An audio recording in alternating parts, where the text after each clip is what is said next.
4 saint പ്ലോട്ടിലേക്ക് വേണ്ടി തയ്യാറാക്കിയിരിക്കുന്ന 830 square feet area വരുന്ന വീടിന്റെ പ്ലാൻ അതിന്റെ ഡിസൈനുമാണ് ഈ വീഡിയോയിൽ പരിചയപ്പെടുത്തുന്നത്.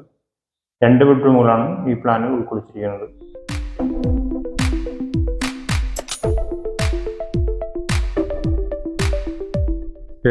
സ്ക്വയർ ഫീറ്റ് ആണ് ഈ ഒരു പ്ലാനിന്റെ ഏരിയ വരുന്നത്. ഈ ഭാഗത്തായിട്ടാണ് സിറ്റ് ഔട്ട് കൊടുത്തിട്ടുള്ളത്. 150-200 സെന്റിമീറ്റർ സിറ്റ് ഔട്ടിന്റെ അളവ്. സിറ്റ് ഔട്ട് ഈ ഒരു ലിവിംഗ് ഏരിയയിലേക്കാണ് കിടക്കുന്നത്. 300-300 സെന്റിമീറ്റർ എന്നാണ് ലിവിംഗ് ഏരിയയുടെ സൈസ് വരുന്നത്. ഈ ഭാഗത്തായിട്ടാണ് ഡൈനിങ് ഏരിയ വരുന്നത്. 2 ബെഡ്റൂമുകളാണ് ഈ പ്ലാനിലുള്ളത്. ഇത് ആദ്യത്തെ ബെഡ്റൂമാണ്. 330-300 സെന്റിമീറ്റർ എന്നതാണ് ഈ ബെഡ്റൂമിന്റെ അളവ്. ഈ ഭാഗത്തായി ഒരു കോമൺ ബാത്റൂം കാണാവുന്നതാണ്. ഇവിടെയാണ് രണ്ടാമത്തെ ബെഡ്റൂം. 330-300 സെന്റിമീറ്റർ എന്നതാണ് ഈ ബെഡ്റൂമിന്റെ അളവ്. ഈ ബെഡ്റൂമിനും ഒരു അറ്റാച്ച്ഡ് ബാത്റൂം കൊടുത്തിട്ടുണ്ട്. ഇവിടെയായിട്ടാണ് കിച്ചൺ കൊടുത്തിട്ടുള്ളത്.